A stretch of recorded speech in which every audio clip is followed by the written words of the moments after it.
Hey everyone, this is Matt, and in today's video I have a very exciting video for you today.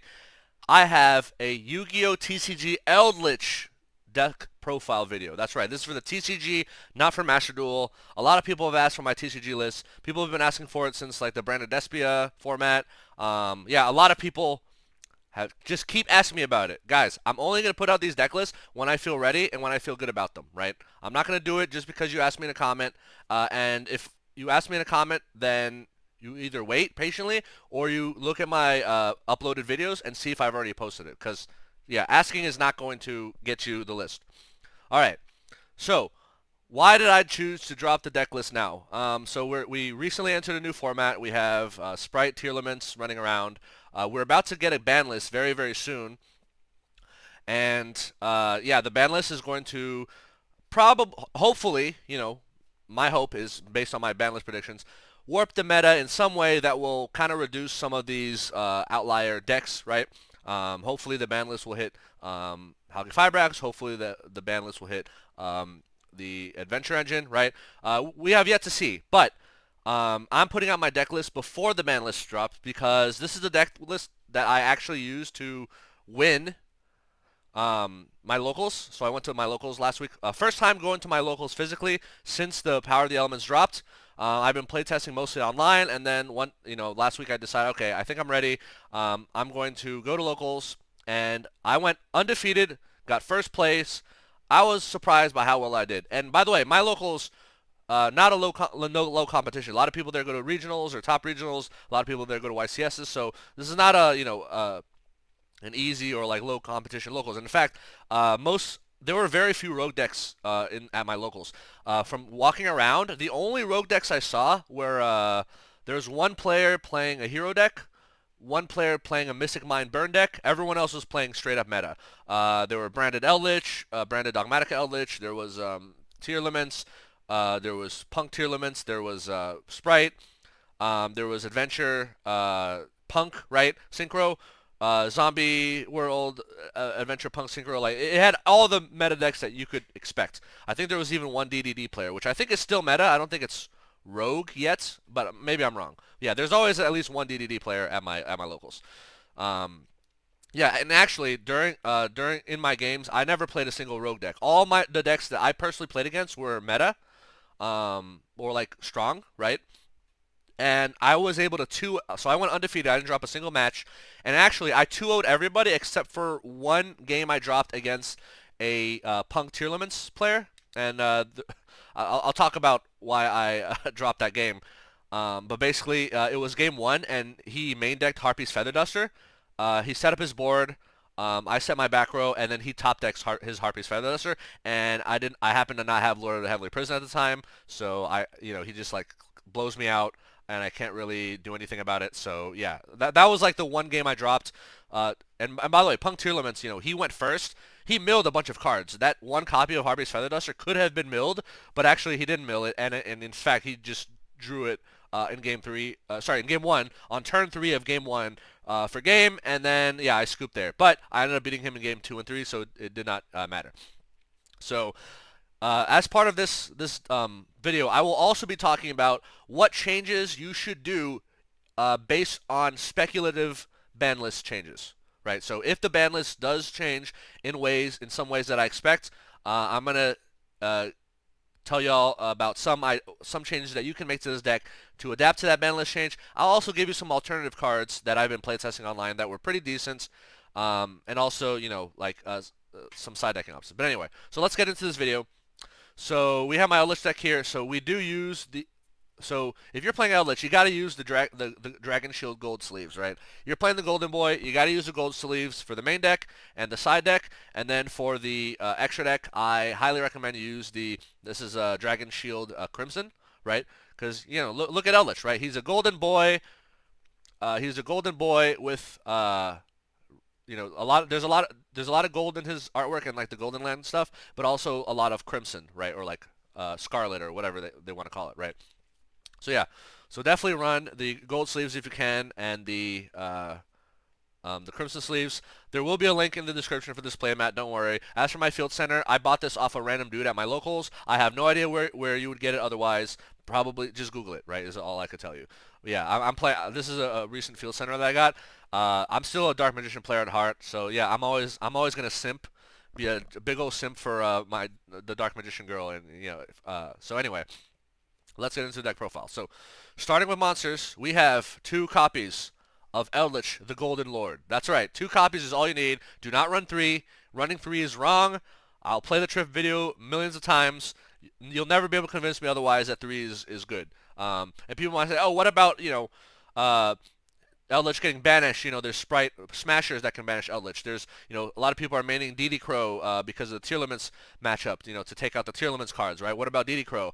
I never had a situation where I had more than one Eldlich banned. If you are getting more than one of your Eldliches banned, you're either playing the deck wrong, like not playing around certain cards, or you just don't have. I don't know what you're doing, but you're playing the deck wrong, right? This never happened where I have both Golden Lords banished. The only time 2 Golden Lords I think could get banished is if you're in an Eldlich mirror matchup and they Ice Dragons you or something. But even that, like, you can play around Ice Dragon. So it's very hard to get both banished. Like, it should not be happening. 2 is all you need. You don't want a 3rd copy because not only can it brick your hand, right? So in general, you don't want to see Eldlich in your opening hand most of the time. Sometimes you do, most of the time you do not. And you absolutely, absolutely, absolutely never want to see 2 copies in your opening hand. So playing 2 copies in your deck will reduce you opening 2 copies in your opening hand, although sometimes it still happens to me. Yeah, most of the time you want this bad boy in your deck. So I'm running the Eldlich Premium Gold Rare. I know some people like the Secret Slayer, Secret Rare Eldlich, but let's be real. Premium Gold Rare rarity was made for Eldlich, right? Like, this rarity was like almost designed for this card. It's like they put out this card and they're like, or they were designing this card like, you know what, we're also like, or they had this card in mind and then I don't know which came first, Eldlich or Premium Gold. I'm guessing Premium Gold, but either way, they were both designed in tandem, even if they weren't released at the same time. And I'm also running the alternate art Eldlich, which I think is very sick looking. Yeah. My opinion, this is my favorite of the Eldlich artworks, but usually whenever I play multiple copies of a boss monster, I like to go with different artworks. Same with my Dark Magician decks that you've seen in the past. I like to run different artworks. So like they're unique. They're not quite the same Eldlich, right? It just brings more personality and character. So 2 Eldlich the Golden Lord. And for the only other monsters in the deck, 3 Lord of the Heavenly Prison. Okay, so I'm main decking 3 of these. I believe in my last profile, I forget. I think I only main deck 2 and I sided the 3rd.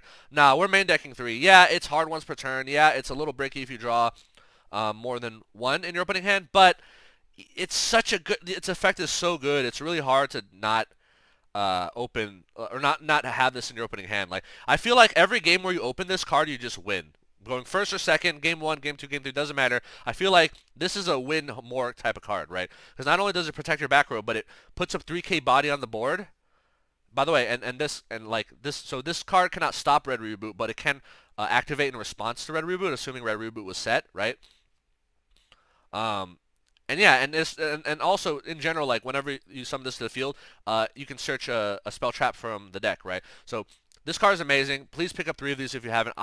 In general, if you are playing a control deck, be it Dino Waifus, Ultrageist, Eldlich, whatever, you should be playing Lord of the Heavenly Prison. Like, this card was made for control decks, so it has 2 effects. Both of them are hand effects. One effect says, during your main phase, you can reveal this card in your hand, and it's revealed until the end of your opponent's turn, and during that time, no set cards may be destroyed. That includes monsters and spell traps. Also, it includes your opponent's set cards, so not just your own, right? So this is your main deck back row protection. Yeah, very good against cards like Sword Soul Blackout, right? Guardian Chimera, right? Like, when you're going second, you definitely want to have this in your opening hand against some of those cards and decks that can set up pops on their first turn and that can play through on your turn. So, yeah, please run 3. This monster is a level 10, similar to Eldlich. So all your monsters that we're running in this deck are level 10, which means that we will be able to go into rank 10 plays, which I'll go over in my extra deck later.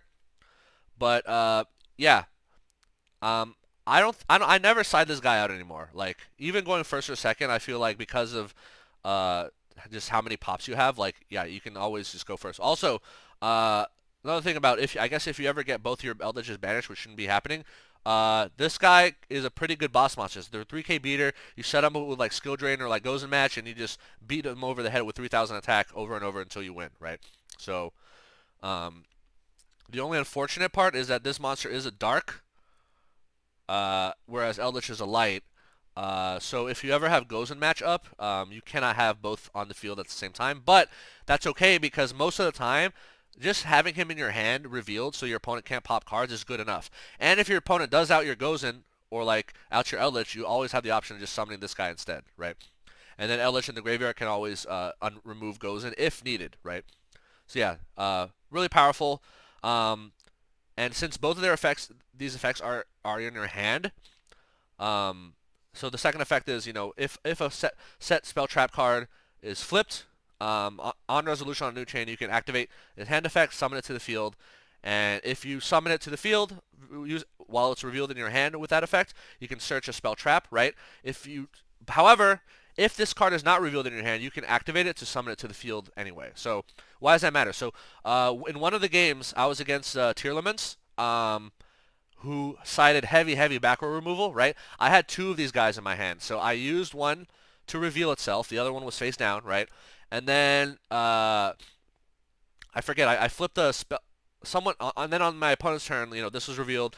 Some spell trap was flipped or whatever, and then I activate the hidden one, and then summon this in my field and keeping this one in my hand. So you're not required to activate the revealed one. Sometimes because as soon as it hits the field, your back row is no longer protected, right? So sometimes if you know your opponent has a lot of pops or like a lot of back row clear, like in the case of my Tearlaments, this one Tearlaments player I played against, he sided in a lot of back row removal, right?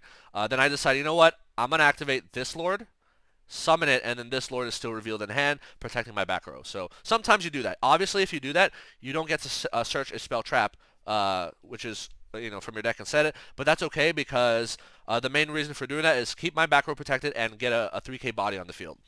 So yeah, please play 3 of these. And yeah, that's your entire monster lineup. No hand traps, no Dogmatika package, no branded, no Albaz. This is just pure Eldritch, okay? And by the way, folks, pure Eldritch is better than branded / Dogmatika Eldlich. There was a branded Dogmatika Eldlich player at my locals, and I literally played him near the end, near the end of the night, and I 2-0'd him, right? So I just decimated the mirror matchup because the problem with branded or Dogmatika Eldlich, especially branded Eldlich, is that you kind of play into like your own floodgates, right? It's like you have floodgates and traps in this deck that really just clash with having the whole Mirror Jade and like, you know, branded package, like, and I'll get into that later. But yeah, branded Dogmatika Eldlich is strictly worse than regular Eldlich. I'm just speaking truth here, right? Like, don't try to fuck around with branded or Dogmatika. Don't try to put in hand traps. Hand traps are garbage in a trap deck. This is not a combo deck. If you want to play hand traps, go watch another video. Go watch a combo deck video. Go play a combo deck. This is a control deck. You do not need hand traps at all, okay? Now, with that being said, we do have some monsters in the side deck, but they are not hand traps, and it'll be obvious why we run them. But yeah, these are the only 5 monsters you need in your entire deck, your main deck. Everything else is just mostly traps and with a couple spells. Speaking of the couple spells, let's get into what those are. So we're running 4 spells in the deck. 2 Pot of Extravagance, 2 Pot of Duality. This is all you need. You don't need any other spells. You don't need Curse Outland. That card sucks. Watch my other videos to find out why. But in short, it sucks going first, does nothing, and it takes up if you don't immediately get rid of it, it just takes up a back row slide. It's just stupid, right? Among other reasons. There's other reasons why Curse Outland sucks, but I'm not going to go into it. But just don't play it, right? Don't play Curse Outland. Don't play Elixir of Black Awakening. Don't play Elixir of White Destiny. They all suck. These are the only spells you need. 2 Pot of Extravagance, 2 Pot of Duality. Now, some people will say, well, what about, why aren't you running a 3rd Pot of Extravagance? The third pot of Extravagance will never, ever, ever, ever, ever be played, right? It just doesn't happen, right? This card is hard once per turn. You never want to see more than one of these in your opening hand, and if you run a third one, you're likely to see it, and you're also likely to draw into it off pot of Extrav. The third pot of Extrav, best case scenario, draws you one card. That's assuming you haven't used Punishment or any other card in your extra deck, and it basically just empties out your extra deck. But also, guys, Lord of the Heavenly Prison, when you activate this effect, you literally search this card from your deck onto your field, right? So oftentimes what ends up happening is you either see this card because you hard draw it, and or because you played Lord of the Heavenly Prison. So you essentially have 5 copies of this card, right? Like these 3 cards, you almost always search these 2, almost, right?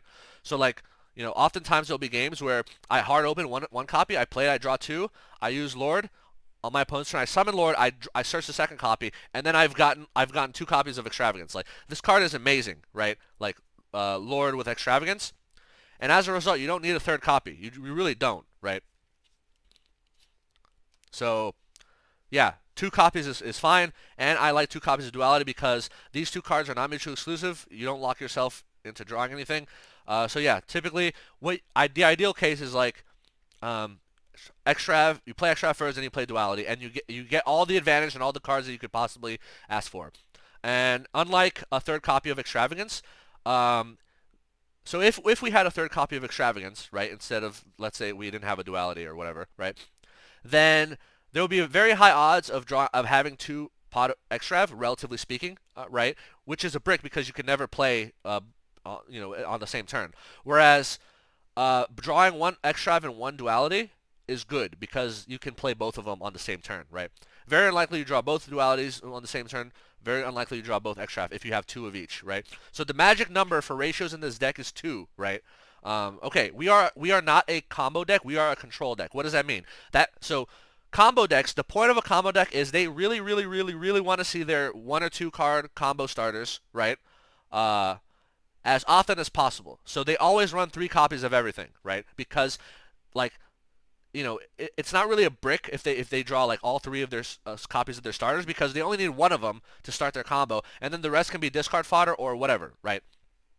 Whereas in a control deck, because we're not comboing into like a bunch of boss monsters or whatever from the extra deck, you really don't want to see more than 1 copy of a given card in your opening hand because it's a brick, right? Like your end board is going to be whatever you have in your hand is going to be, you just set your back row, right? That is your end board. So if you have 2 copies of Extrav in your opening hand, one of them is a brick. If you have 2 copies of Duality in your opening hand, that is a brick. So yes, you want to see these often, but you don't want to see more than 1 in your opening hand if you can avoid it. Same thing with Eldlich, right? You almost never want to see this in your opening hand, and if you do, you definitely don't want to see more than 1, right? The exception, of course, to this is Heavenly Prison. Because Heavenly Prison searches you a card and protects your back row, it just has so much utility that I feel like you have to run 3, right? So yeah, so you'll be seeing a lot of ratios of 2 in this deck, but that's the reason why, because a lot of cards that are ratio 2 are hard ones per turn, so you don't really want to see more than 1 anyway, right? Anyway, so those are all the spells you need. Oh, some people I think might ask about Super Poly. Before you ask about Super Poly, yes, I'm aware that some Eldritch players are opting to play Super Poly because of the new Super Poly target Garura. I still don't like Super Poly. Why? Because Super Poly requires Eldritch to discard a card, and Eldritch is not a deck where you want to discard cards, right? It's bad enough that Eldritch, the Golden Lord, like its hand effect requires you to discard a card in order for you to target remove a card on the field, right?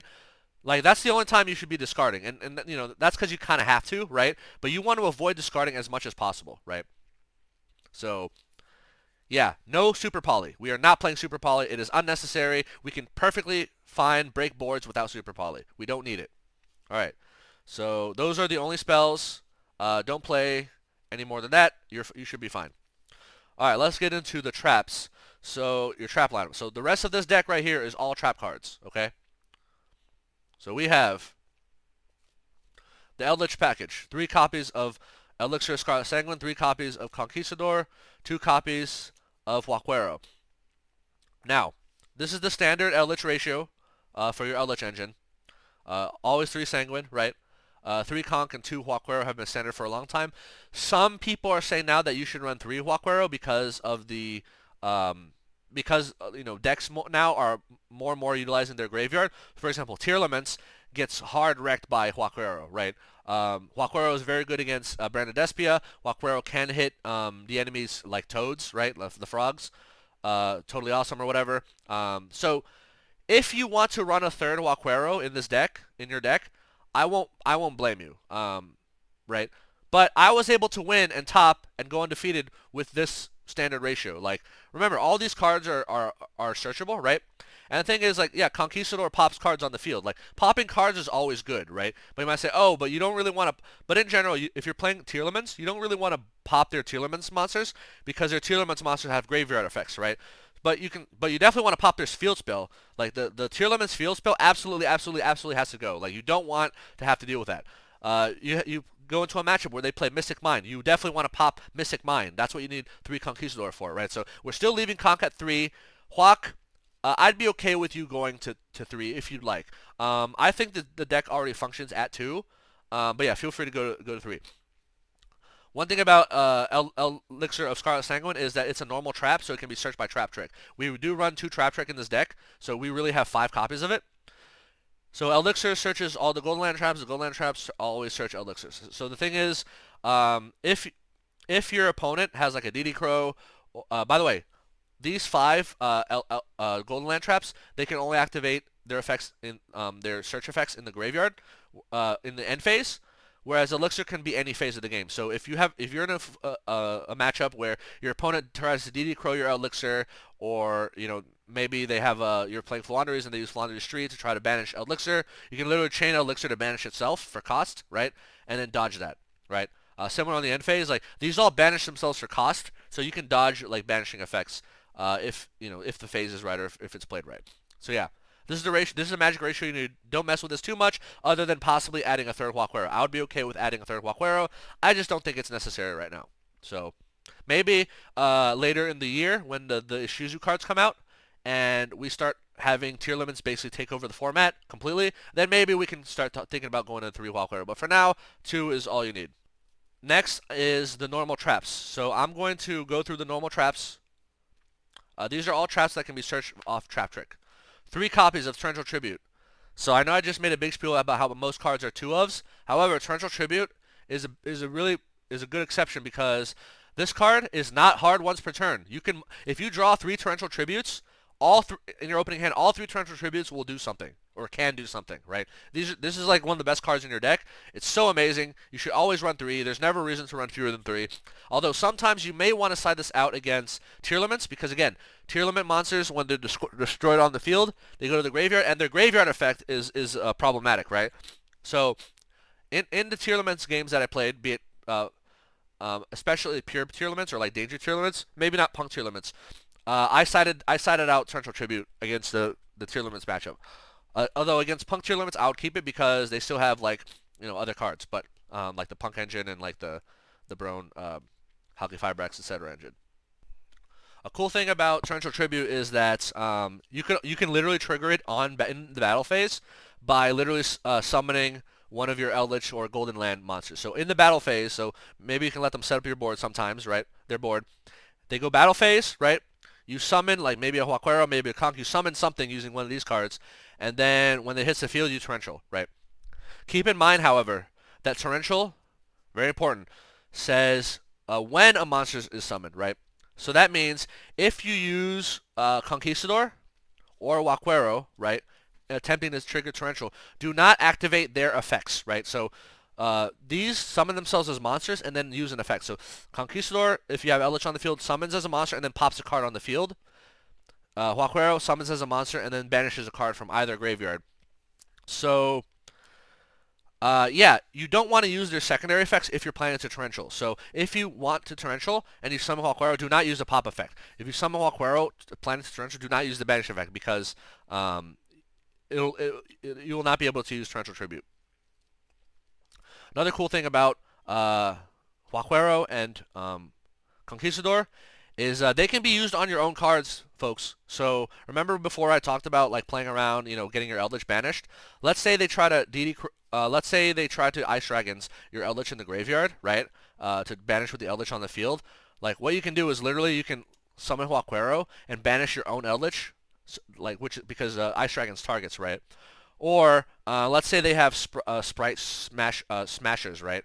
And Spright Smashes is going to banish your Eldlich. You can chain Huaquero to, you can chain Conquistador to Spright Smashers, summon it, and pop your Eldlich. Like kill your own Eldlich so that it does not get banished by Spright Smashers, right? Like that's one thing you could do. This also goes with evenly match. Let's say you have Eldlich on your field with a Conquistador set, and they play evenly match. You flip Conquistador, pop your own Eldlich so that it goes to the graveyard, and then resolve evenly match so that your Eldlich won't be banished and you can still hold one of your back row, right? So, yeah, Conquistador and Aquero, people often don't realize can be done to cards in either graveyard, right? And they do not target, right? Conquistador, you should typically try to use in response to like if you're trying to pop a field spell or a continuous or spell or trap, you want to chain Conquistador in response to their card, right? And yeah, with Huaquero, let's say you're in the Fluanderies matchup, right? So Fluanderies, Stree, requires whatever card. So when they normal summon Fluanderies Stree, it targets a card in either graveyard to banish it, right? If you chain Huaquero and banish the card that they target with Stree, then they do not banish it off of Stree's effect, which means Stree's effect fizzles. They do not get another normal summon, okay? So yeah, very important that you use Conquistador and Huaquero in smart ways. Sometimes on your own cards. Another thing I forgot to mention about the Eldlich package, right? So Elixir of Scarlet Sanguine locks you into zombie monsters, right? So you can only summon zombies after activating this card.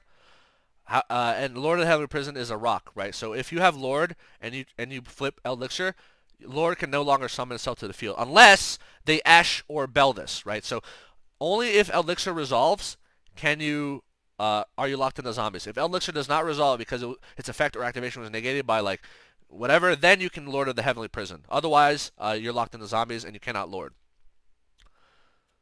So yeah, a lot of interesting interactions that are very important for you to know because it can get you out of a pickle, right? So back to the normal traps. Yeah, so we have 3 copies of Torrential Tribute. Don't play fewer than 3. It's just way too good. We have 3 copies of D-Barrier. Now, this is a card that is a hard once per turn, right? So if you draw more than 1 in your opening hand, only 1 will be relevant. However, this card is so good that it doesn't even matter that it's a hard once per turn because you want to see this card as often as possible, and you want to see it as many copies most of the time.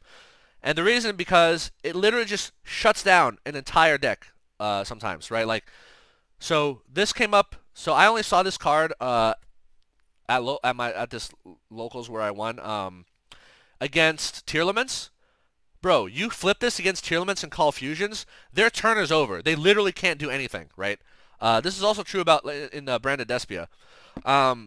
So normally the way you want to do it is you want to have this card set and you wait to flip it. When do you flip it? You flip it after they've milled a Tearlaments monster and they activate its graveyard effect. When it activates its graveyard effect, you chain D-Barrier and then Call Fusions, and then the graveyard effect fizzles, right? You don't want to use shotgun this because you want them to waste that card, waste that mill on a card that will stay in the graveyard, right? So if you use it before, they won't even mill, and then the card will stay in the deck most of the time, right? So you want to chain this to the Tearlaments monsters effects. This card also really good against Sword Soul. You flip, you call Synchro. That's it. They can't do anything. Against Spright, you call Xyz, and then let's say you call Xyz against Spright. What exactly is their end board? Maybe an IP Masquerena, a Spright Carrot, and a Spright Smashers. Best case scenario. Okay, I mean, not having to deal with Toad is like they're gonna have those cards anyway, but they're also gonna have Toad, right? And also like the Frog Engine stuff in their graveyard ready to go. So yeah, calling Xyz against Spright isn't as hard winning as calling Fusion against Tearlaments, but it still like significantly cripples them, right? And they're gonna have to end on a suboptimal board, which is a lot easier to deal with. So yeah, D-Barrier is amazing. Because we run 2 copies of Trap Trick, we essentially have 5 copies of this. Same goes with Torrential Tribute. Yeah, and this card is also amazing against cards like Evenly Matched and Lightning Storm. So I remember one of the games I played. I was against Tearlaments, and I knew that the player that was playing Tearlaments, I had played them before. I was familiar with their playstyle. They're a good player, and they're the type of player who sometimes after they lose. So I beat him in game one. Game two, he made me go first, right? So sometimes players will make you go first because they're just going to side a bunch of back row clear and just hope that you can win and hope that they can just blow you out, right? So when that happens, you want a card like D-Barrier because D-Barrier just like not only can kind of single-handedly just stop them from like just skip their turn, but also you can chain this card to evenly match or Lightning Storm. So this guy I'm familiar with that I played before, I knew that he was going to make me go first, right? And I knew that he had evenly matched Lightning Storm and Cosmic Cyclones that he put in his deck, right? I knew that for a fact. Why? Because he actually main decked evenly matched, which is hilarious. Yeah, Tearlaments main decking evenly matched makes sense if you think about it. But he sided in 3 Lightning Storms, he sided in 3 Cosmics, and he had the 3 evenly matches. So he made me go first. You know what I did on turn 1? I opened with 5 good cards. I set D-Barrier and I set Elixir. Okay, I literally just set 2, pass. Okay, they draw. They go main phase. They play Lightning Storm, targeting back row. So if Lightning Storm resolves, they're trading 1 card for 2, right? Which sounds good. However, they play Lightning Storm, Chainlink 1, Chainlink 2, Elixir, Summon Eldlich, Chainlink 3, D-Barrier, Call Fusions. So not only do they waste a Lightning Storm, but they literally can't make any Tearlaments plays, and I now have an Eldlich on the field with follow-up of Elixir. And Elixir will grab me Huaquero because Huaquero is going to wreck whatever Tearlaments monsters they mill, right? So, guys, don't always expect that you should be setting 5 and passing or setting 4. If you know or suspect that they have a lot of back row removal, just set 1 or 2. Like, D-Barrier is the type of card where you can literally set this by itself and it'll keep you alive. It'll stop them from playing. Like I also like Elixir is also good because it literally exchanges a back row card for a front row card, right? So yeah, that's like one example of him hitting me with Lightning Storm, and then it doesn't matter, right? Uh, so yeah, it's just amazing, right? So okay, so that's D-Barrier. So you should definitely be running 3 of these. This card is still amazing in the current format. Even if they ban Hulk and if they limit the Adventure Engine, this card is still going to be amazing. It just single-handedly just wrecks Tearlaments. All right. Next, 2 copies of Dogmatika Punishment. This card is still really good. I would say this card is actually kind of borderline. What do I mean by that? So this card single-handedly destroys the Adventure Engine, right? So if they had the Adventure Engine, let's say they summon the Adventure token, and then they get the Draco back, and then they have Fateful Adventure. You flip this, target their token, send Elder Entity Entis, pop the token, pop Draco back, and then Elder Entity Entis in the graveyard will pop their Fateful Adventure. That's it. You no longer have to deal with the Adventure package ever again. So I still like to play this because of that. It's also really, really good against in Eldlich mirror matchups. When I played against the branded Dogmatika Eldlich player, he literally normal summons Ecclesia, searches his punishment, sets it, passes turn on end phase. I punishment his Ecclesia, take out Ecclesia, and then Elder Entity Entis takes out their punishment that they just set. So yeah, it's still really good. This card is not as good against Tearlaments because again, you don't want to necessarily kill their Tearlaments monsters on the field. However, if you have a D-Barrier to back this up, like it's okay, or a Solemn Strike or something, but their field spell is really, really, really, really annoying, right? The Tearlaments field spell, you definitely want to take that card out. So this card provides some back row removal. So you send Entis, take out one of their monsters, then you take out their field spell, and then you don't have to deal with that. The pop again. This card is also pretty good against Flouanderies. The only way that Flouanderies can beat Eldlich is with Unexplored Winds. So if you punishment, take out one of you can take out their Barrier statue, and then pop Unexplored Winds, right? So Barrier statue is really annoying, and punishment can literally out it. And it can also out one of their back rows. So you could either target Dreaming Town, you can target their map, or you can target Unexplored Winds. Most of the time you want to target Unexplored Winds. So yeah, this card is still very good. even though, newer formats like Spright, Elf says you can't target cards that it points to. With card effects, that's okay because you can target other cards, right? So it's borderline. I can see this card going away in the future, but right now it's still really good at 2. It's a hard once per turn, so you don't want to see more than one of these in your opening hand. But also, if you have Trap Trick, which we do, you have essentially 2 more copies of this. So, all right, so 2 punishment. 2 Witch's Strike. Oh, baby. Yes, we are playing 2 copies of Witch's Strike in the main deck. That's right. So this card reads, if your opponent negates the normal special summon of a monster's or the activation card or effect, destroy all cards your opponent controls and in their hand. So this card can literally just win you the game, right? And the reason we're main decking it is because the best deck in the format right now is Spright. And what does Spright do? They set up Omni Negate via Totally Awesome.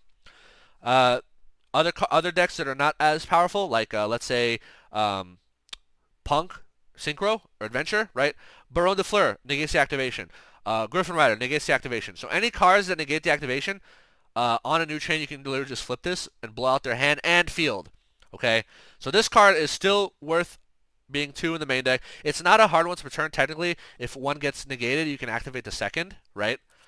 But most of the time, if you resolve one, you don't even need a second, so it's a soft once per turn, right? Because it's like they have no field or hand to destroy anymore. So at this locals, I saw this card a total of 3 times, and all 3 of those times where I saw this card, I resolved it and I won the duel, right? So I saw this game 1 against Spright. They set up their Toad, right? I baited out their Toad negate, and then I hit them with this, and then blow out their field, blow out their hand, and they didn't immediately scoop, but by the next turn they were scooped because they literally had nothing left, right? So yeah, so one time I saw this against Spright. I resolved this against, and the other 2 times I resolved this was hilariously enough against the Dogmatika branded Eldlich player. So the Dogmatika branded Eldlich player was silly enough to play Golden Land Forever. So as y'all may have noticed, I am not playing Golden Land Forever in this deck because that card sucks. It's only good if you play Cursed Eldland, but we don't want to play Cursed Eldland. And even if we do, it's still like super neg. It's like neg 1. It's so like bad, right? Because it requires you to have an Eldlich already on the field and tribute either the Eldlich or a card. But anyway, hilariously enough, so he goes the standard opening branded Eldlich, which is like branded fusion, send Albaz and Eldlich, make Albion. Albion fuses Albaz and Albion into Mirror Jade. He plays Cursed Eldland, searches Golden Land Forever. Eldlich revives using Cursed Eldland. He sets Golden Land Forever, right? Passes, right? So I set my back row, and then on his turn, his Eldlich goes back to 2500 attack. He goes in battle phase. I use Dogmatika Punishment on his Eldlich. He chains Golden Land Forever to negate it, and then on resolution, I flip Witch's Strike on him. Twice. I did this against him game 1 and game 2. Both games, he used Golden Land Forever to negate one of my cards, and I hit him with Witch's Strike. It was hilarious. Like, he was so salty. Like, by the way, this branded Dogmatika Eldlich player that I played was, first of all, literally net decking. He was literally playing the branded Eldlich deck that topped there's some regionals that it topped recently. I forget exactly. I swear he was playing that deck card for card, right? So I literally hit them with this, and he literally immediately starts bitching, right? He's like, and by the way, it's not like he was he was like 0-2. This guy was undefeated at that point in the locals. Both he and I were undefeated, right? I hit him with this. He's like,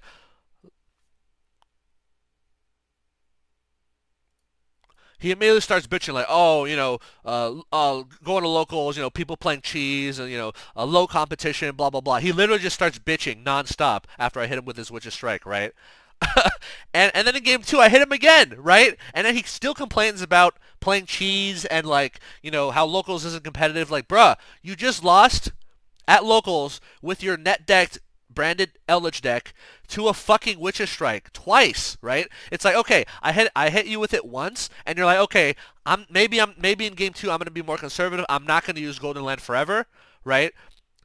you know, maybe you adapt a little bit. But no, he plays Golden Land Forever again, and then I hit him with this again, right? It was so funny. Like, he was so mad. This guy literally refused to, like, GG, fist bump, shake. Like, he literally refused after I 2-0'd him. Both games, killing him with Witch's Strike. It was the saddest thing, but also, like, pretty pathetic. But that's the thing. People who play branded Eldlich, there's a little bit, there's something a little wrong with their head that they're playing. You know, they're already, like, not that smart or innovative people, right? But yeah, so he just straight up loses to pure Eldlich, playing branded Eldlich that he net decked, right?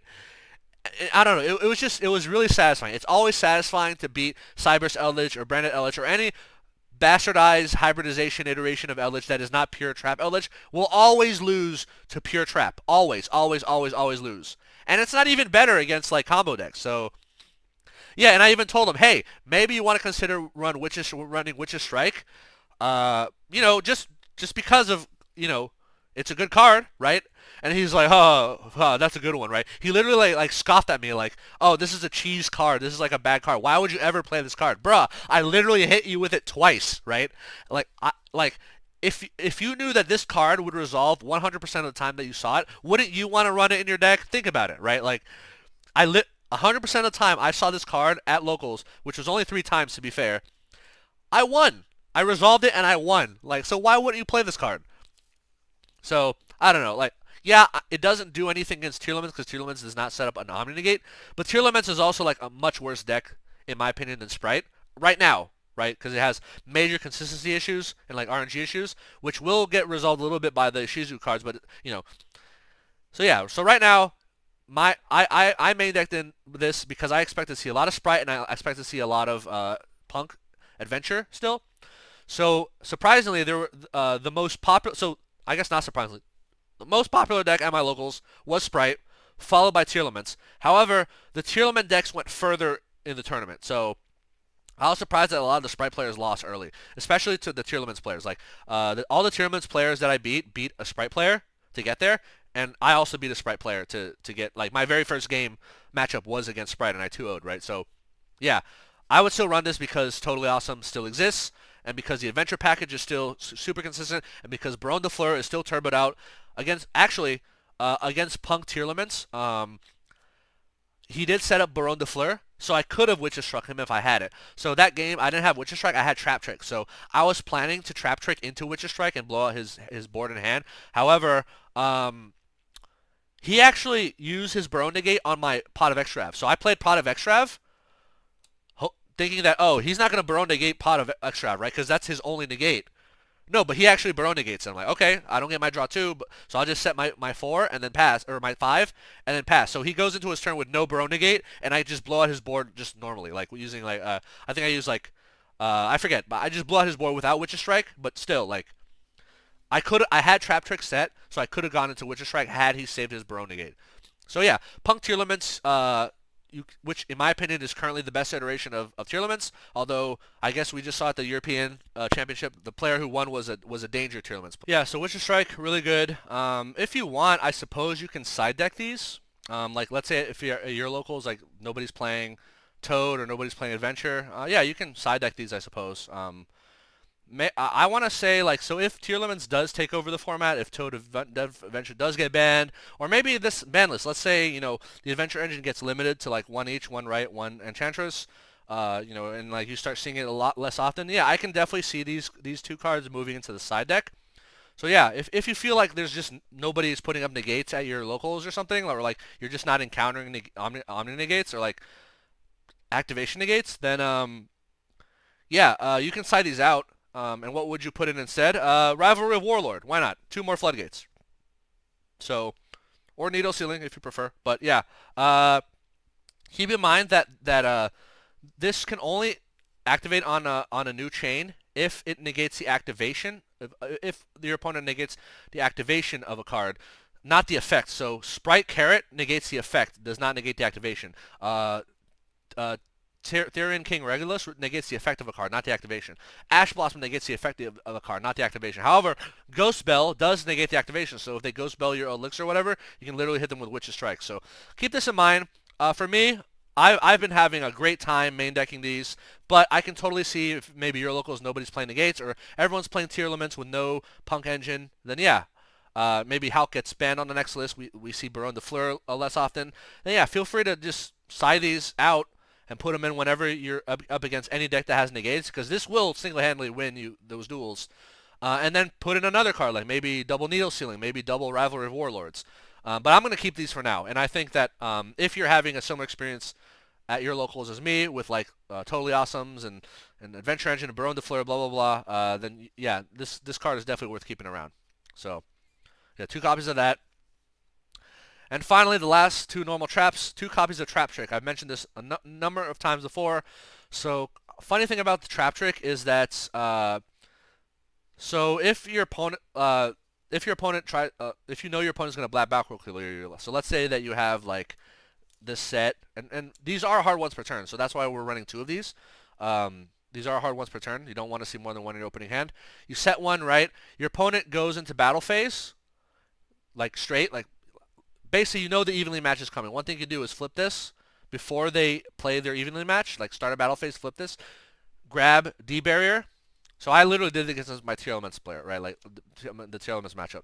Set D barrier, and then when they evenly match you, you chain D barrier, and then call fusions or call Xyz or call whatever their main deck thing is. So yeah, when I was playing against that Tearlaments guy, the same guy that I hit with D barrier Elixir when he lightning stormed me, in a future turn, I had Trap Trick.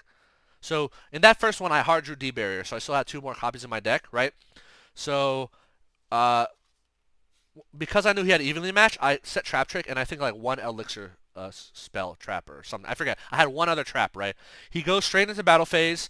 I immediately flip Trap Trick, grab D barrier, and then when he evenly matches, I flip and then call fusions, and then because he's Tearlaments, he just can't do anything, right? So D barrier is so freaking good, and so is Trap Trick. Like for situations like that where you know that you're either going to backrow clear you, or this can just get you a card that you really, really need. So this card can also be used to search Witch's Strike. Remember, folks, Witch's Strike is a normal trap, not a counter trap, right? So the way it works is like you want to chain Trap Trick in the same chain link as where the negate happens. So let's say, they summon. So let's say you have Torrential Tribute set and Trap Trick, right?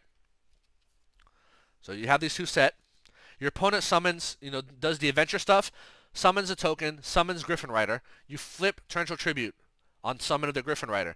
Chainlink 1, Torrential Tribute. Chainlink 2, Griffin Rider to negate. Chainlink 3, Trap Trick. Chain resolves backwards. Trap Trick will banish 1 Witch's Strike and set a Witch's Strike. Griffin will negate Torrential Tribute, destroy it, and then it'll shuffle itself back in the deck. On resolution, you immediately activate Witch's Strike. So you can do that against any negate. So Baron de Fleur, Totally Awesome, whatever card is negating you, you can chain Trap Trick to, and then search out the Witch's Strike. So yeah, you have 4 copies of Witch's. You have 2 more copies. Thanks to Trap Trick, you have 2 more copies of every single trap in your deck. So just the caveat is that Trap Trick locks you into. You're only allowed to activate 1 Trap Trick for the remainder of the turn, right? However, if that trap's activation gets negated, then you can activate another one. So let's say, for the sake of example, that you have both Trap Trick and Witch's Strike on the field, okay? Now, let's say they, so this is set. Let's say that they summon their adventure token. They activate Griffin. So Griffin's effect to summon itself is a hand activate effect. So they activate Griffin and hand to summon itself to the field. So Chainlink 1, Griffin. Chainlink 2, Trap Trick. You banish Torrential Tribute. You set Torrential Tribute. Resolves backwards, right? Griffin Rider hits the field. New chain. You activate Torrential Tribute. So if this resolves, Trap Trick locks you into only 1 trap card for the rest of your turn. However, if they use Griffin to negate Torrential Tribute, then that means that you never activated this, which means you can still activate 1 more trap card. It negates, and then on new chain, you hit them with Witch's Strike. So, yeah, Trap Trick is really good. And this hard limit of like locking you out into only activating 1 trap card for the rest of the turn is not that big a deal. Because most of the time it will be the last card you use, or you'll be able to use that. Quick thing, by the way, is about Trap Trick, it only prevents you from activating trap cards, not trap effects. So if you have Elixir in the graveyard, you can banish that to search a gold land trap. This is a trap effect. This is not a trap card. So this does not count towards the limit. Okay? So keep that in mind. One other so those are all my normal traps. One other interesting interaction that you should be aware of is if you do Witch's Strike, let's say you're against Punk Tearlaments, right? So if you watch my one of my deck matchup videos, I'm playing online. I think I'm playing Eldlich versus Punk Tearlaments, right? In that duel, he sets up Baronne de Fleur, right? So I bait the Baronne de Fleur negate. I think I use Gozen Match or something, or I forget what I use. He negates with Baronne de Fleur. I chain Witch's Strike to blow up his field and hand, and I chain D-Barrier and call fusions. Why do I do this? So if Witch's Strike resolves, it blows up their field and hand, and I know they're a Tearlaments player, their Tearlaments monsters goes from their hand to the graveyard because of Witch's Strike, they can now use their Tearlaments monsters effects in the graveyard to mill and or fusion summon, right? Using their graveyard effects. So that's why you may want a D-Barrier preemptively, perhaps. Especially if you go into it via Trap Trick, right? So so let's say it's something like this. I forget what the chain was. I think in that game against Punk Tearlaments, I had the following 3 traps face down. I had a Trap Trick, D-Barrier, and Punishment, or something like that, right? So I think what happened was I used Punishment to bait their Baronne de Fleur negate. So Chainlink 1 Punishment, Chainlink 2 Baronne, Chainlink 3 Trap Trick, Chainlink 4 D-Barrier, call fusions. Right? So they lock out of fusions. Trap Trick will banish Witch's Strike to set Witch's Strike. Baronne de Fleur will negate this. And then on new chain, Witch's Strike, which is my 1 trap card activation after Trap Trick, blows up their field, blows up their hand. Any Tearlaments monster that goes in the graveyard will not be able to fuse because of D-Barrier. I called fusions, right? So yeah, there's a lot of like really interesting interactions like that. Between these trap cards that like you can just you should just gotta be smart to do, right? Like just know that if you're gonna destroy Tearlament monsters, they're gonna be able to fuse in the graveyard, so you can always preemptively or subsequently hit them with D-Barrier if they try to do that. So yeah, really good. This is a really good trap lineup. Note that I no longer have Needle Sealing, although Needle Sealing is a perfectly good card. Feel free, if depending on your locals, if you want, you can take out Witch's Strike and put in 2 Needle Sealings instead. Maybe move Witch's Strike to the side deck, but I've been having a great time main decking Witch's Strike, and I think you will too. So, yeah, so that's my normal trap lineup. So, let's get into Floodgates. So we have 3 copies of Skill Drain, 3 copies of Gozen Match. Alright, so these are the only Floodgates in the deck. So Skill Drain, obvious reasons, literally does not affect any of your monsters. Eldlich's effects, it has a hand effect, it has a graveyard effect. Don't forget, if you use Eldlich's graveyard effect to return the hand and then summon itself at 3500, that 3500 attack boost will not be negated by Skill Drain because Skill Drain negates Eldlich's, negates on-field continuous effect and on-field activated effects. However, the Eldlich effect to return to the hand and summon at 35 is a lingering graveyard effect. It is not a continuous effect nor a field effect. So Skill Drain will not affect that. And also Lord of the Henley Prison, both of its effects in the hand, so Skill Drain also doesn't affect that. So Skill Drain at 3, really good. This card can just single-handedly win you games. Be careful though that you don't just shotgun this card. It's better to chain Skill Drain to the activation of a monster effect on the field, so that way it gives your opponent less window of opportunity to do something about it. Because so Lord of the Heavenly Prison protects Skill Drain when it's face down, but as soon as it's face up, it can be destroyed by card effects. So you definitely want to be able to flip this in response to a monster effect rather than just shotgunning it on draw phase, right? Unless you're going second and you're trying to bait out their negates, but. So yeah, and also a lot of players, especially Tearlaments players, are playing Galaxy Cyclone. For those of you who don't know, Galaxy Cyclone is a card that if they mill from their deck, the turn after they mill it, they can banish it from the graveyard to pop a face-up card. So this is the main out to Mystic Mine, but it can also be used to take out Skill Drain and Gozen Match. So be aware of that. That Galaxy Cyclone is a thing now. So yeah, Skill Drain, amazing, always a 3 of. It's not hard once per turn, so let's say you flip it, they try to chain and negate, you can flip this to negate their negate, right?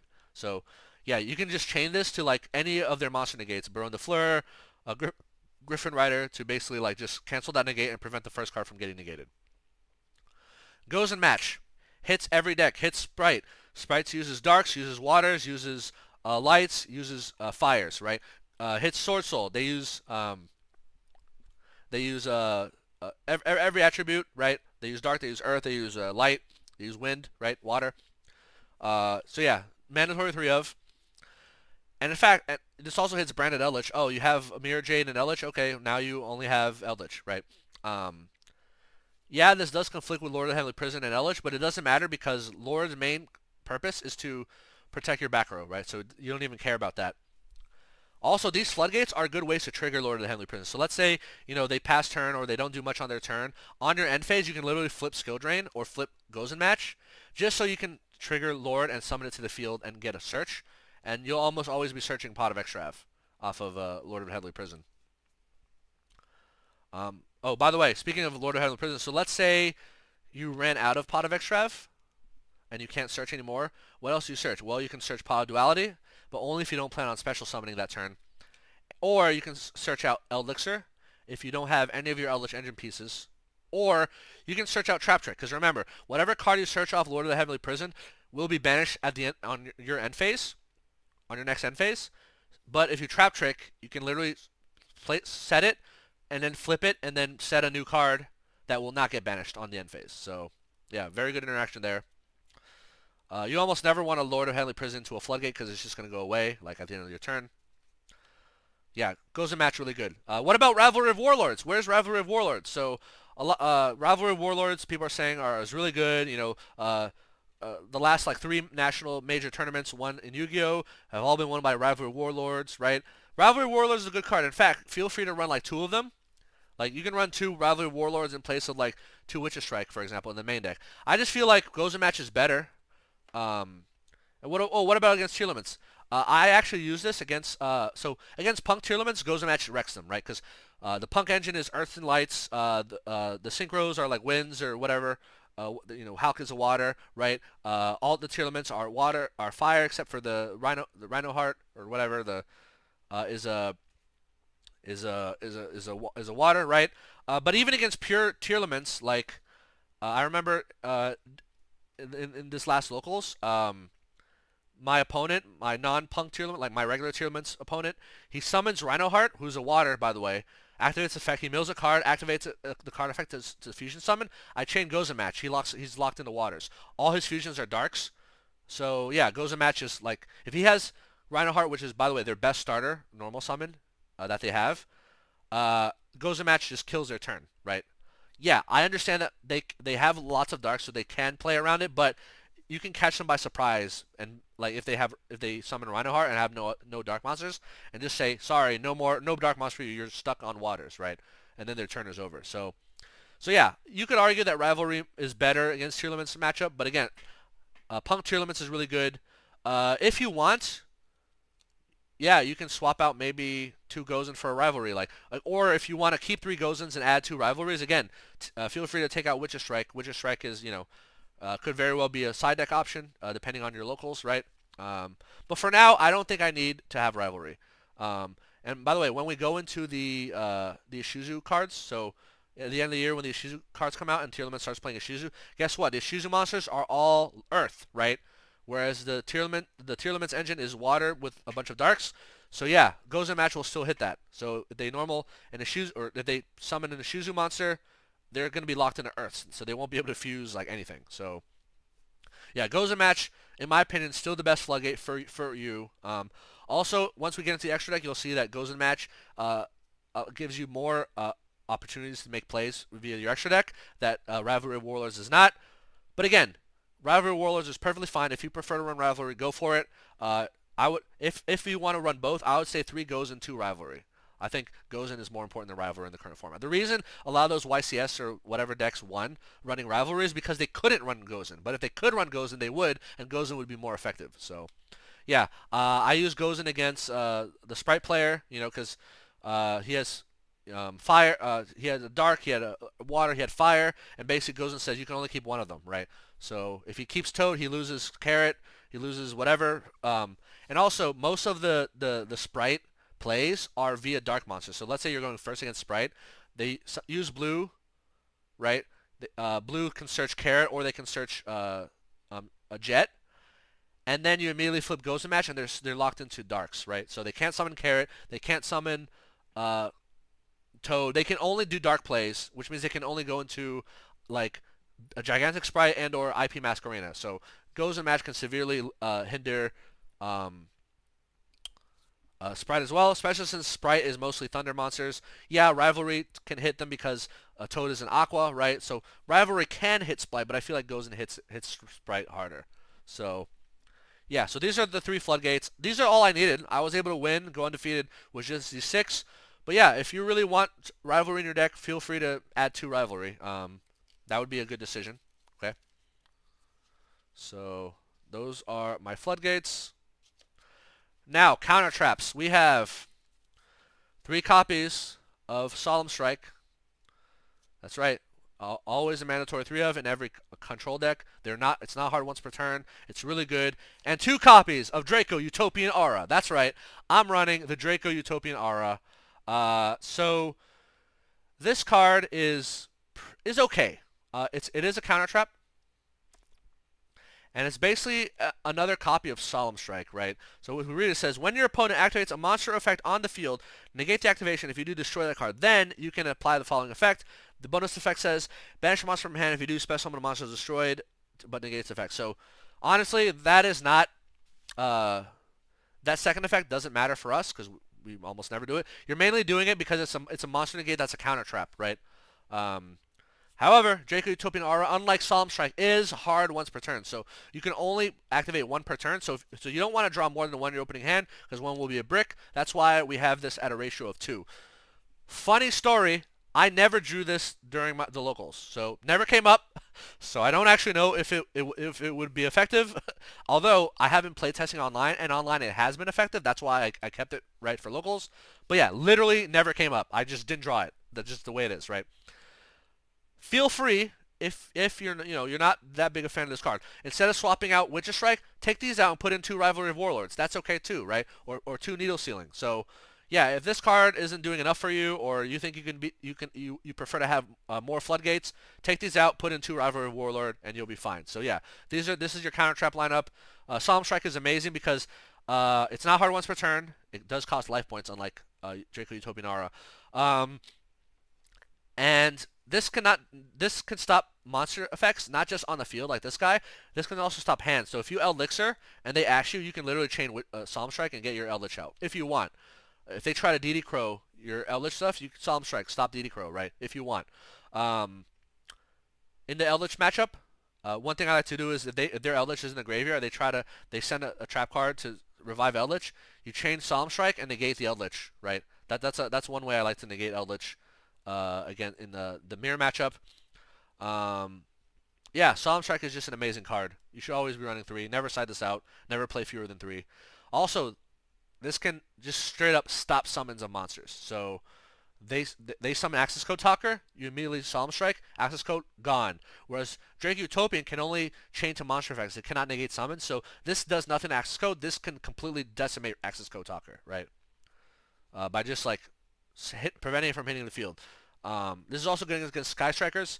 If they link summon, you negate the link summon, and then Ray cannot trigger, right? In the graveyard because it was never on the field. So yeah, Solemn Strike is really good because it can prevent monsters from hitting the field, right?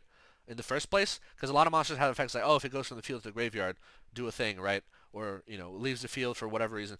Yeah, this prevents cards from ever going onto the field. So please play 3 Solemn Strike.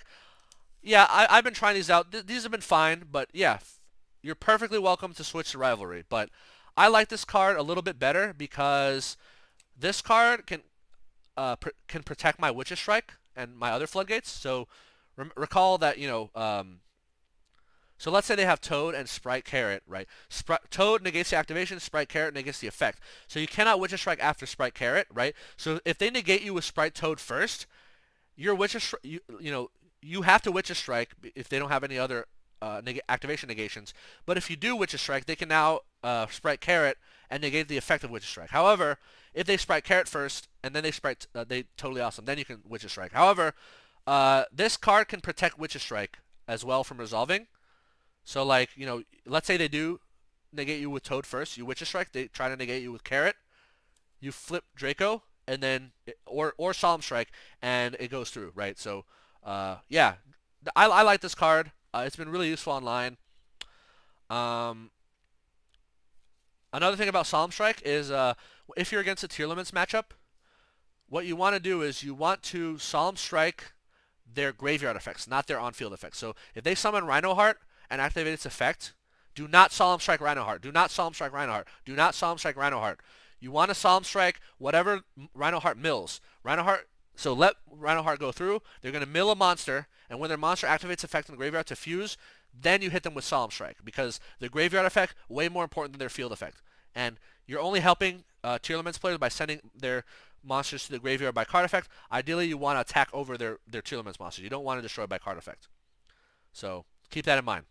And unfortunately, Draco Utopian Future cannot hit the graveyard effect. So yeah, this is definitely a worse version of Solemn Strike, but it's still pretty good. Feel free to cut these and put in rivalries instead if you want. I think you'll be pretty good. You'll be pretty. You'll be in a good spot. So, all right. So that is all. Those are all my counter traps. No, I am not main decking Judgments. So yeah, the only main deck back row protection we have are the 3 Lords of Heavenly Prison. You know, again, this game 1, right? And but guess what?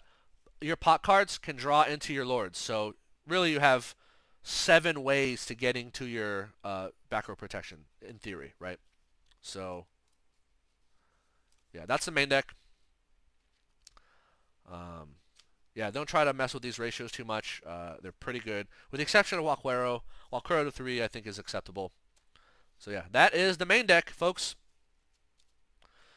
Now, let's get into the extra deck. Extra deck. We have 3 copies of Elder Entity and Tis. Elder Entity and Tis, we run 3 of them because we have 2 copies of Punishment. And we have Pot of Extrav. So if we use Pot of Extrav, we're unlikely to banish all 3 of these, but we are likely to banish like 1, sometimes 2. We still want to have a copy of Elder Entity and Tis so that we can still use it for Punishment. I'm also running 1 copy of Garura, Wings of Resonant Life. That's right, folks. This is a Dogmatika Punishment target. We're not using it for Super Poly. We're using it for Dogmatika Punishment. So this monster is 1500 attack. Okay? So it can out Spright Elf. If you're using Punishment, it can out Spright Elf. It can out Ecclesia. It can out Halki Fibrax. It can out a lot of cards that are important to your opponent's deck, right?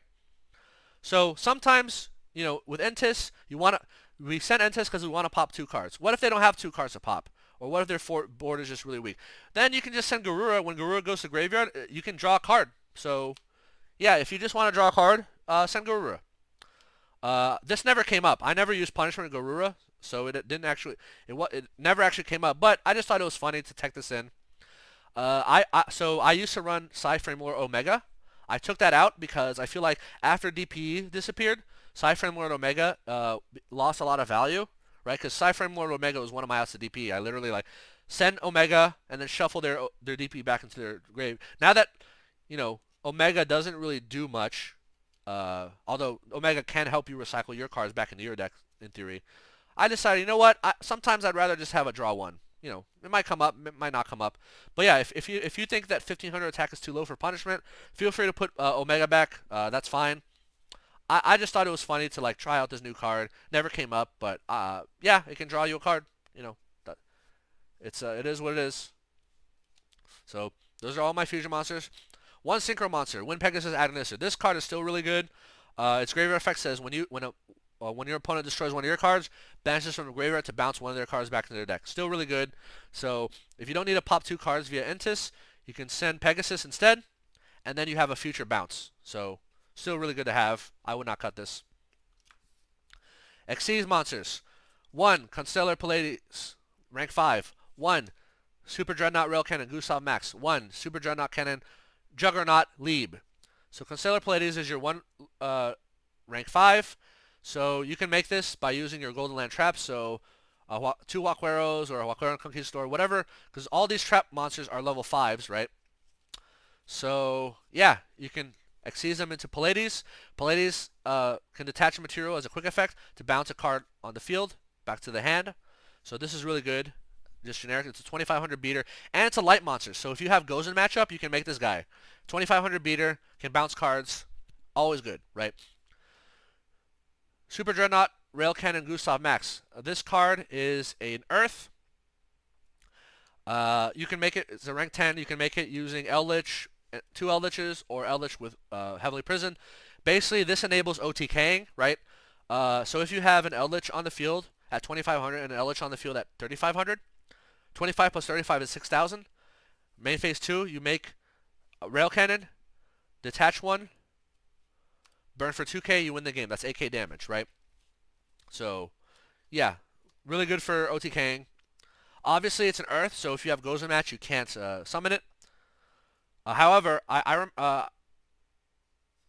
me tell you the story in a bit. So after Gustav, you summon Gustav Max and burn for 2k. Another way you can OTK is rank up into Juggernaut Lieb. So let's say they have no monsters on the field, right? And you have 2 Eldliches at 25, right? So 5,000. 5,000 plus 2,000 is not enough to OTK. So one thing you can do is like main phase 1, Xyz into Gustav, burn for 2k, rank up into Juggernaut, detach, 6k attack, swing for game, right? 2k plus 6k is 8k. So in this last locals, I did this once. So I was against the Tearlaments player. I hit him with Gozen match. So I had like Rhino Heart. So this was game 1. He had Rhino Heart. I hit Rhino Heart with Gozen match or whatever. And then on the end phase, I killed his Rhino Heart. I think with like, I forgot. I got rid of his Rhino Heart. And then on my turn, I had 1 Eldlich in the graveyard, 1 on the field. I forget exactly how it was. And I had Gozen match, right? So then what I did was I used Eldlich in the graveyard to remove Gozen match, summon itself, right? And then I did the Xyz play. So you can always remove Gozen match with Eldlich.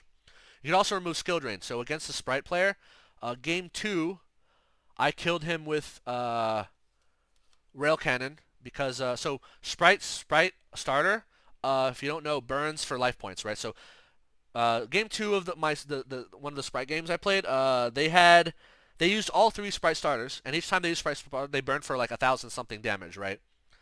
And then I also like swung into him for like 25, so he was very low life points. He had like 1,300 life points or something, and I had skill drain on the field. So what I did was, so he had Zeus and I had skill drain. So he did a Zeus play. He tried to clear my board. I flipped skill drain and then stopped at Zeus, right? So he had a Zeus at 3,000, and so I ended my turn with Eldlich at 2,500, skill drain, and then Zeus on the field. Trying to remember how I played this out. Yeah, so then what I did was end phase, I flipped Elixir. I summoned my second Eldlich on the end phase, right? On my turn, I did battle phase. Eldlich crash into his Zeus because his Zeus was in attack position. Kill itself. Main phase 2, remove skill drain, summon Eldlich, and then make Gustav Max, and then burn him for 2k and he loses the game. So, yeah, you can play. Just be aware that skill drain and Gozen match will prevent you from going into these Xyz monsters. But you can always, if you're smart about it, you can kind of remove the floodgates using Eldlich's graveyard effects. So yeah, these are like the one way you OTK in Eldlich. Eldlich is not very good at OTKing, but it can OTK using your machine monsters here, your rank 10 into rank 11 play. So yeah, I think these are mandatory. Sometimes they just get banished off extra, whatever. Once in a while they do come up, and then if you do summon them, they typically win you the game somehow, right? Okay, so those are all the Xyz monsters. Alright, Link monsters. We have 2 Link 1 monsters, Link Spider and Imduk the World Chalice Dragon. Both of these are Link 1s. Both of them, the reason you play them primarily is so that you can send your golden land traps to the graveyard. So one way that you can summon your Eldlich, let's say you open one of these, right? On their end phase, you summon Backrow. Your turn, you attack them for 18, and then you link Backrow into Link Spider or into Imduk, right? Depending which one you have. Typically Link Spider. Yes, this is an ultimate rare Link Spider, by the way. Oh yeah, it's very sexy. All right. So yeah, these two are primarily to send these guys to the graveyard because when they're in the graveyard in the end phase, you can then search Elixir and set it directly from your deck to your field. So uh, the reason we play one of each is because one is an earth and Amduck is a wind.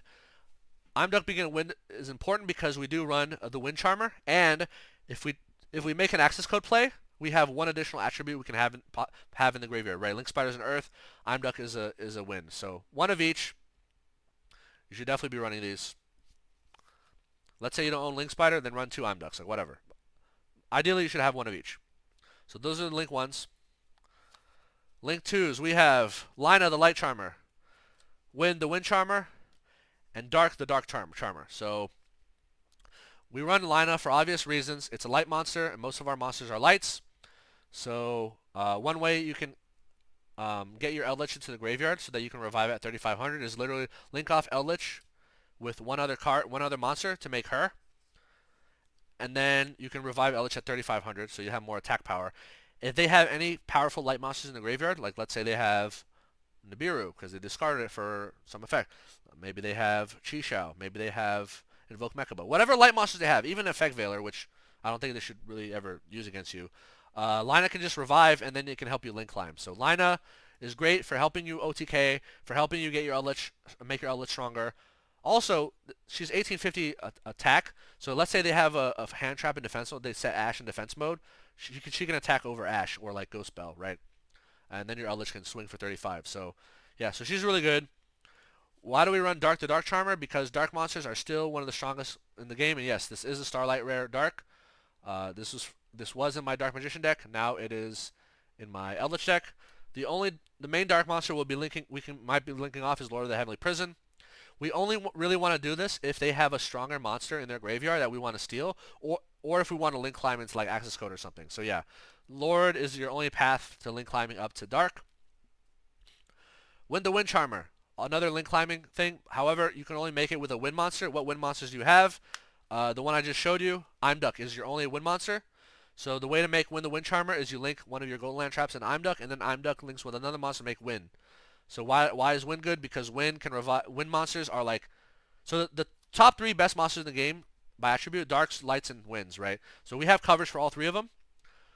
Wind can grab Baronne de Fleur, right? Wind can grab Crystal Wing. Wind can grab their Touche. Wind can grab their M-Pen, right? And you can use it to either link climb or beat them over the head with their own monster. So yeah, so I run the 3 Charmers. They're all quite good. So those are all my link 2s. And, they help link climb and access code. The only link 3 I'm running is Draco Masters of the Tenny. I'm not running Selene. I'm not running Selene because I literally have no spellcasters that Selene can revive, right? So there's no point in having Selene. I'm not running Nightmare Unicorn because Nightmare Unicorn requires me to discard a card, and I don't want to do that. Also, Nightmare Unicorn is a dark monster, whereas this is a light monster. So this is 2600 attack. Its effect reads, cannot be destroyed by battle with an effect monster. If you control no other effect monsters, you can destroy effect monsters your opponent controls up to the number of non-effect monsters you control and or in your graveyard. So if you have this card and you have a Golden Land trap, you can activate this effect to pop one of their monsters. So, and this is a 2600 beater, so it can beat over their Eldlich if they have an Eldlich, or their 2500 monster. Cannot be destroyed in battle by effect monsters, and it's a link 3. So typically the way we do it is we link climb through one of the Charmers. So we make the Charmers revives the thing, and then we climb up to Draco Master of the Tenyi. So, or we can use Draco Master of Tenyi if we already use the Charmer to just send Eldlich to the graveyard, bring him back at 3,500. 2,600 attack, 3,500 attack Eldlich. A lot of damage, right? And then finally, the final link monster that we have is Access Code Talker. So yeah, we need a link 3 to make Access Code Talker at, to get it at 5,300 attack. So Access Code Talker is a dark monster, and Draco Master is a light monster. So if you have Gozen Match, you can't do this play.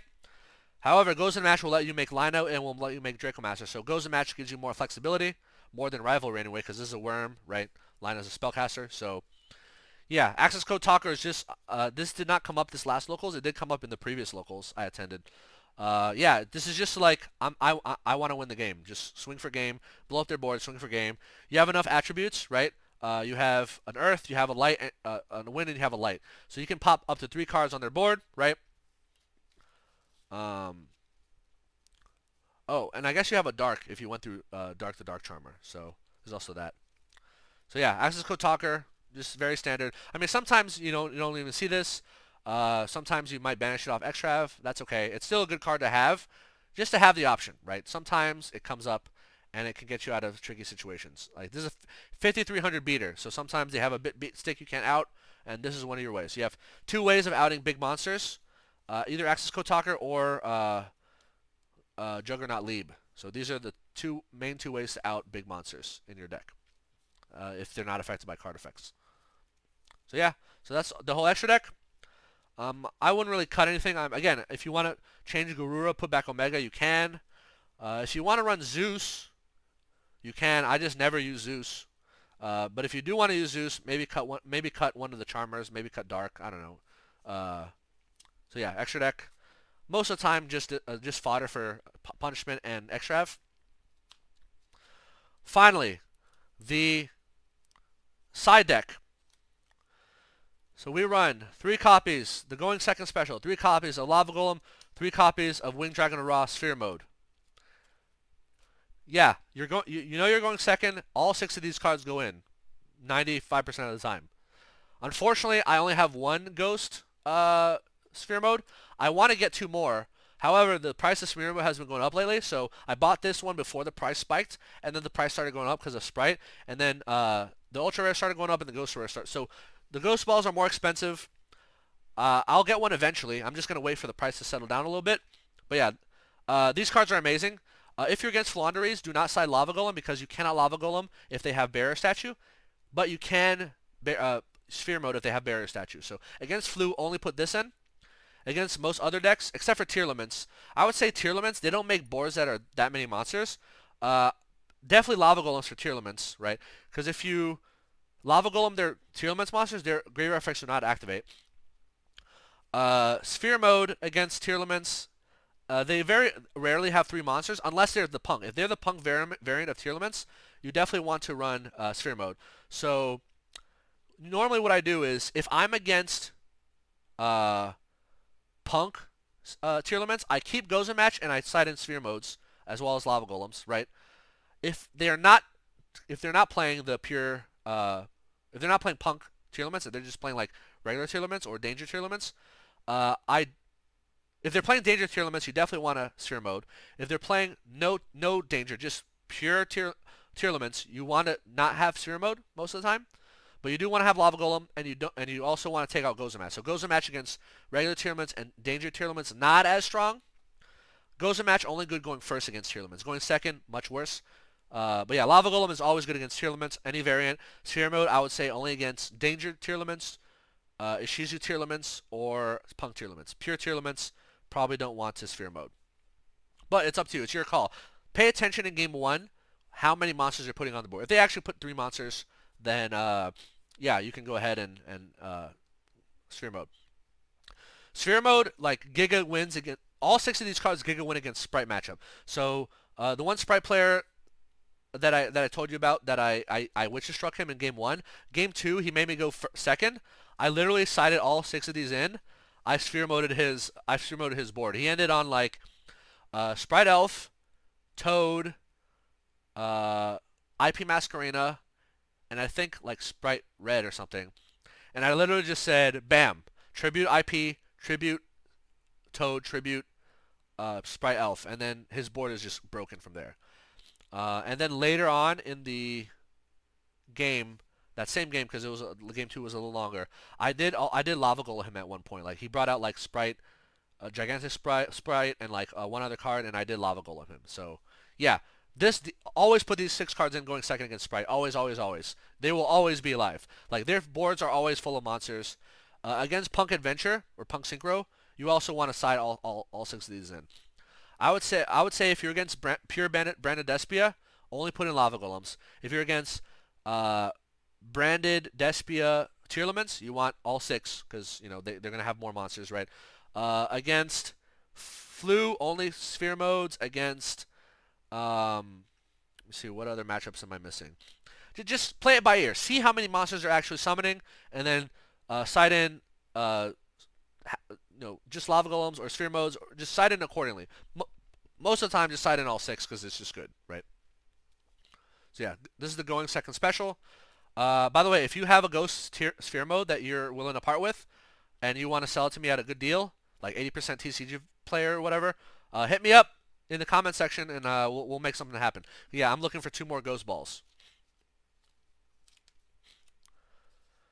All right, more side deck specials. We have 2 copies of Shadow Imprisoning Mirror and 2 copies of Non-Fusion Area, baby. Let's go. All right, so Shadow Imprisoning Mirror, literally just dumpsters. Actually, all 4 of these. So let me read this card if you've never seen this card. Negate. So this card, Shadow Imprisoning, is a continuous trap. It's a floodgate. Negate the activated effects of all dark monsters on the field or in the graveyard. So most Tearlaments monsters are on the field or graveyard, and most of them are dark. Rhino Heart sends mills a thing. They activate to try to fuse. You flip this, it does nothing. Like, this literally just single-handedly wins the matchup. This only came up once during this last tournament that I played in, where I sided this in against Tearlaments, and then I searched this out via... He red rebooted me. Wait, was it Tearlaments? Oh, it was Punk Tearlaments. I was against Punk Tearlaments. He red reboots me. I set this from the deck. He's not able to OTK me. And then next turn I just have this, and then I just win, right? So this card, amazing against Tearlaments. Also, amazing as a Branded Despia. So if you still have Branded Despia matchups in your locals, this is going to completely wreck them as well. This is great against any zombie world variants of Adventure or Adventure Synchro. Like, you know, and those decks that go Doom King Balderok or like maybe Chaos Ruler, whatever, this hits them really hard, right? Also hits Dragon Link. Dragon Link is still a strong deck. I still see it. This completely wrecks Dragon Link. It stops like all their dark monsters. Their best monsters are darks, by the way. Non-fusion area. So for those of you who have seen my previous matchup videos, I was running 2 earth-shattering events. I cut those for non-fusion area. Non-fusion area says neither player can fusion summon. Very simple. So this completely dumpsters Tearlaments. It completely dumpsters Branded Despia. It's just hilariously good. I would say Earth-Shattering Event will be better once the Xyz card comes out because they have a lot of milling in that deck that are not necessarily tied to the fusing. Right now, Tearlaments milling only tied to fusing, right? In the future, Tearlaments milling will also do other things. So at that point, I'll probably swap these out for Earth-Shattering Event.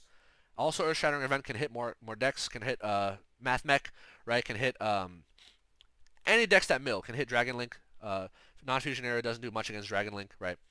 So, yeah. So, right, this never came up. I did side this in against all my Tearlaments matchups, but never came up, and I just didn't draw it.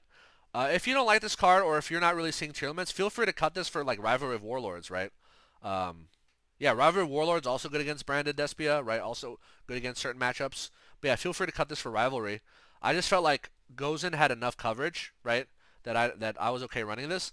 But again, you feel free to, if you want, take this out of the side deck, put in Witch's Strike in the side deck, and then put 2 Rivalry in the main deck. That's one change you can make that would be perfectly reasonable, and I would totally get behind, right?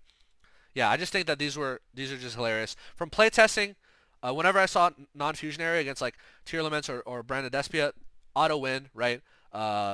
Also, Dinomorphia, folks, is a card that does show up at my locals. Guess what?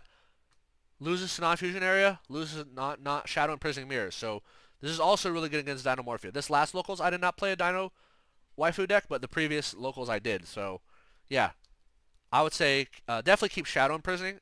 You could cut these for something else if you'd like. Alright, so those are my side deck Floodgates. And now the final cards of my side deck. We have 3 copies of Solemn Judgment, 2 copies of Dark Bribe. Alright, so we always had Solemn Judgment on our side. This card goes in almost every game 2 and 3, right? Game 1, not as important, right?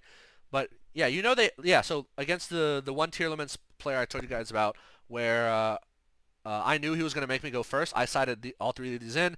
I didn't draw it, unfortunately, that game, but I did see Judgment a couple times. I used Judgment once to stop a Cosmic Cyclone that was going to take out Skill Drain.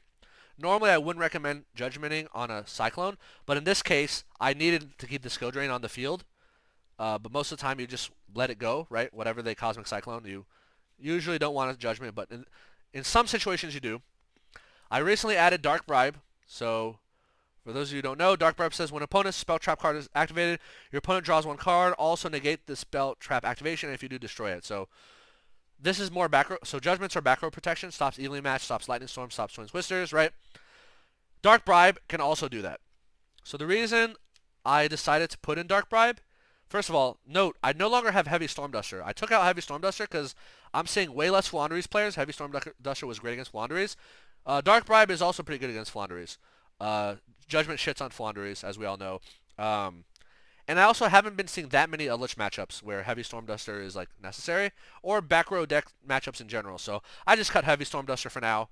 I'm just going to rely on, okay, I have 5 ways of stopping back row plus punishments that can pop, so I think I'm okay skipping out on Heavy Storm Dusters. But funny enough, I never drew Dark Bribe. I did sight it in several times. I never saw it. So yeah, just didn't come up. But another reason I want to play Dark Bribe is because Spright Smashers is a very good card against Eldlich, because if you don't want them to banish your Eldlich, so sometimes you just need that more counter to spell traps, right? Eldlich decks don't have that much counter play, like Omni Negates or like, ways of dealing with powerful spell trap cards. So you have Judgments, and now we have Dark Bribe. So now our total back row protection in this deck is like, so if we're going first, siding for going first, we have 8 cards here, and we have 4 pots, which can hopefully get us into these cards. So plenty of back row clear, or back row protection from back row clear. So you don't really need to run more than that. Another thing that Dark Bribe can stop, it can stop annoying cards like, let's say the field spell, the Tearlaments field spell, which gives them pops, is really powerful. Can obviously stop Branded Fusion. Obviously, they can play a second one. So Branded Loss is, or Branded, is it Branded Loss? Branded Paradise, or whatever. The continuous spell, really annoying to get. Branded in red is annoying to deal with, right? So there's just a lot of spells that are just annoying to deal with. This also stops Mystic Mine, right? If you don't want to deal with Mystic Mine. So yeah, never came up, but I definitely think from playtesting online that it's useful. So yeah, that is my side deck. And again, there's other ways of dealing with back row. So, against that one Tearlaments player that I knew sided in like 10 back row removal, you just gotta be smart. Don't set 5 pass, set 4 pass, unless you know you have like Judgment or Dark Bribe, or like if you don't have your back row protection, set a few, set 1 or 2, maybe a third, and and hopefully you can just like stop them with those cards, right? So yeah, just be smart about playing around back row clear. If you know they have it, you can play around it. Yeah, I've played around evenly matches and Lightning Storm so many times that, yeah, sometimes even if you don't open these cards, you can still deal with them if you just play intelligently. So, all right, so that's the full deck. Let me think if there's any other tips. Anything I forgot? Yeah, so I mentioned the changes. So if they do ban Halky Firebrax, if they do limit the Adventure Package, I can if Tearlaments does take over and Toad and Spright becomes less relevant, if they do ban Toad, right, I can definitely see myself moving Witch's Strike to the side deck and then putting in Rivalries instead. Because Rivalry of Warlords really good card, as we've all seen. Yeah, I remember one time. I'm trying to remember. Oh yeah, in one of the games this weekend, I did beat a Spright player by lava goaling them. So this is another game where all 3 of their Spright starters were used, and they were down to very low life points. They had like 700 life points or whatever. Because remember, Spright starter burns life points. And I also swung a couple times, did some damage. But yeah, I remember I literally they had like 2 monsters. I think it was like Spright, Gigantic Spright, and like IP or something. I forget exactly. I literally lava golem them and then just pass. And then they just died on standby phase because they burned for 1,000. Like I've won so many games with just burning for 1,000. I remember back in the invoked DP format, I would always tribute like DP and like Mechaba for lava golem, and then like burn them for 1,000. They might not have a way of outing this, right? Or like linking away against Branded Despia. They don't play link monsters, so you know, you tribute like Masquerade or Mirror Jade or whatever. You give them Lava Golem, and now they're kind of stuck with this on the field, right? I guess they can fuse it into Chimera, whatever. But yeah, I've won. I can think of at least 3 times uh, recent in recent history where I've won a game by burning them with Lava Golem.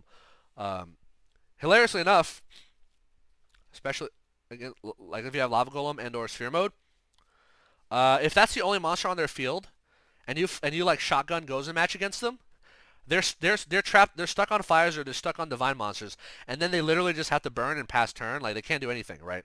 Sphere Mode returns to your field, right, at the on end phase. If you have an Eldlich before the end phase, what happens is like Sphere Mode returns and then immediately goes to the graveyard. So that's how it works. Yeah, Sphere Mode is a level 10, folks. So that means if you have an Eldlich on your field and you Sphere Mode them and it comes back to your field, you can literally make a rank 10 play off with Sphere Mode and Eldlich. I've done that before. It's really hilarious. So yeah, other tips and tricks. Yeah, don't shotgun your traps. Try to chain them to something, even if it's a Floodgate. If you suspect that they have Super Poly, then you have to shotgun either non-fusionary or D-Barrier and call fusions if you suspect that they have Super Poly.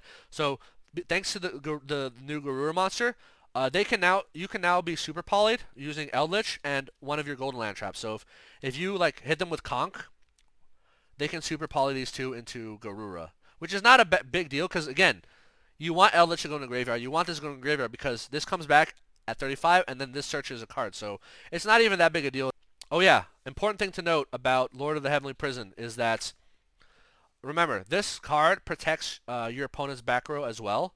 So let's say you have Lord of Heavenly Prison revealed in hand, and you have a set Dogmatika Punishment, right? Or even a set Witch's Strike, right?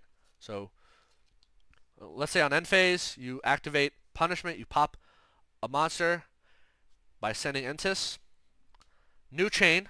Chainlink 1 Entis targeted their set back row. Chainlink 2 Lord to summon itself, right? Always do Lord later in the chainlink because you want it to summon out and before the pop goes through. Because if you do Chainlink 1 Lord, Chainlink 2 Entis, Entis will not pop a face down card. So Chainlink 1 Entis, Chainlink 2 Lord, Entis will get chain blocked, right? That also goes for Witch's Strike. So let's say you activate some cards, they negate you. You want to do Chainlink 1 Witch's Strike, Chainlink 2 Lord. The reason being because if they have more negates, Lord will literally chain block Witch's Strike, right? So they can't negate it. And if they have any set cards, Lord will summon first, search a spell trap, and then Witch's Strike will blow out their field. So yeah, very important that you don't mess up using Lord because Lord does protect their cards. So yeah. Another thing about Lord. So remember how I said that Lord of the Heavenly Prison, when it summons, most of the time you'll be searching Xtrav, right? Because it's just +2, it's an advantage gain, right? If you don't have Xtravs or whatever, you can search dualities instead. Or if you don't have any of your Eldlich cards in rotation, like if you have not yet to see an Eldlich or one of your Eldlich spell traps, right? You can search Elixir instead, like from Summoning Lord. Set this from your deck and then activate it on your turn, right? What else? Sometimes you want Lord of the Heavenly Prison, like I mentioned before, to search Trap Trick. Sometimes you want it to search D-Barrier. So like if you know that they're going to summon on your turn, like let's say they're going to perform a Tearlaments fusion summon on your turn. So on your opponent's turn, when you summon Lord, you can set D-Barrier. Or if you know like they have like they're branded Despia, they have branded in red, you can just preemptively set D-Barrier to stop them from doing any sort of fusion summoning on your turn, right? So that's one thing you can do. Another thing you can do is let's say you've sided and you have Solemn Judgment in your deck. Sometimes what I like to do is, if you know that you have the ability to OTK them, but maybe they have some back row card that may be able to stop you, what you do is you summon Lord and you set Judgment. And then, you know, maybe you do your OTK play, you do your rank 10 play, and then anything they try to do to stop you, you judgment, right, on your turn. So, yeah. Lord of Heavenly Prison, very, very powerful, very good at just getting you that card, getting that, not only get you the card advantage, but get you the card that you want. Any spell trap, right, from the deck will get set, including the pots. So that's my Eldlich deck profile. I hope you figured out, like, you know, what you should be doing once the ban list drops. If Adventure gets limited, what you should, how you should change it. How can Firebracks get banned? What you can change. Once the Xyz cards come out, what you should change. So you should have some idea. And I also gave you some alternative options if you don't want, like, Witch's Strike, or if you don't want non-fusion area. But yeah, I was able to play this deck at my locals, and I dropped a single game. Dropped 0 matches, and I dropped 1 game. And that was against like a punk Tearlaments guy who he went first, and on his second turn he just top decks Harpy's Feather Duster and clears my back row, and I don't have Lord of Heavenly Prison or any response to it. That was like the one game I lost. It's just a lucky top deck one of Harpy's Feather Duster that he just happened to have in his deck won him that game. But yeah, every other game I just completely decimated, going first or going second. There's a misconception that trap decks or control decks are not good going second. That is completely false. Almost all these cards are good going first or second. And we even stack our side deck with plenty of great going second cards as well. So, yeah. Anyway, hope y'all enjoyed the video. I hope you learned something. My guess is I probably won't make another Eldlich deck match list for a while, even if the ban list drops, unless there's some major skill drain getting banned or some absurd thing like that. Expect the list to stay roughly the same, or to change it in ways that I already described based on predicted or potential bans that they come out with. Finally, I gave you your deck list video. Please stop asking about it. See you in the next video. Peace.